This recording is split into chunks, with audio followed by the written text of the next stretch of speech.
IPL 2026 play offs కు అర్హత సాధించిన 4 జట్ల జాబితా ఇప్పుడు స్పష్టంగా తేలిపోయింది. ఈ సీజన్లో Royal Challengers Bengaluru, Gujarat Titans, Sunrisers Hyderabad, Rajasthan Royals జట్లు ప్లే ఆఫ్స్ కు అర్హత సాధించాయి. అయితే ఈ సీజన్లో అందరినీ ఆశ్చర్యపరిచిన ముఖ్యమైన పరిణామం Punjab Kings playoff race నుండి వైదొలగడం. శ్రేయస్ అయ్యర్ సారథ్యంలోని పంజాబ్ జట్టు 14 మ్యాచ్లలో కేవలం 15 పాయింట్లను మాత్రమే సాధించింది. దీంతో టేబుల్లో 5వ స్థానంలో నిలిచి ప్లే ఆఫ్స్ అవకాశాలను కోల్పోయింది. పంజాబ్ కింగ్స్ నిష్క్రమణ పట్ల సోషల్ మీడియాలో ఇతర దేశాలకు చెందిన క్రికెట్ బోర్డులు కూడా వారిని ట్రోల్ చేయడానికి వెనుకాడడం లేదు. తమ కామెడీ ట్వీట్ల ద్వారా పేరుగాంచిన Iceland cricket board Punjab Kings వైఫల్యంపై ఎక్స్ వేదికగా వ్యంగ్యంగా వ్యాఖ్యానించింది. పంజాబ్ కింగ్స్ పరాజయాన్ని ప్రస్తావిస్తూ ఐస్లాండ్ క్రికెట్ ఇలా రాసుకొచ్చింది: ఒక టోర్నమెంట్ను మీరు ఎంత అద్భుతంగా ప్రారంభించారనేది అస్సలు ముఖ్యం కాదు, చివరికి ఎలా ముగించారనేది ముఖ్యం.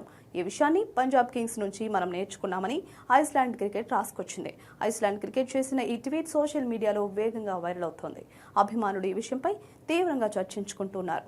నిజానికి పంజాబ్ ఈ సీజన్ మొదటి 7 మ్యాచ్లలో అజేయంగా నిలిచి మంచి ఆరంభాన్నిచ్చింది. కానీ ఆ తర్వాత వరుసగా 6 మ్యాచ్లలో ఓటమి పాలయ్యి వారి సొంత కాళ్లపై వారే గొడ్డలు పెట్టుకున్నారు.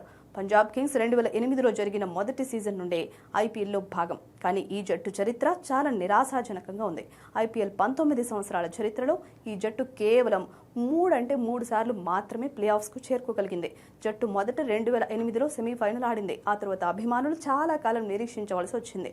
2008 తర్వాత 2014లో జట్టు ఫైనల్కు చేరుకుంది. అక్కడ కోల్కతా నైట్ రైడర్స్ చేతిలో ఓటమి పాలైంది. ఆ తర్వాత గత సంవత్సరం అంటే 2025 ఐపీఎల్లో కూడా జట్టు అద్భుతమైన ప్రదర్శన కనబరిచి ఫైనల్కు అర్హత సాధించింది. కానీ అక్కడ కూడా టైటిల్ గెలవాలనే వారి కల నెరవేరలేదు.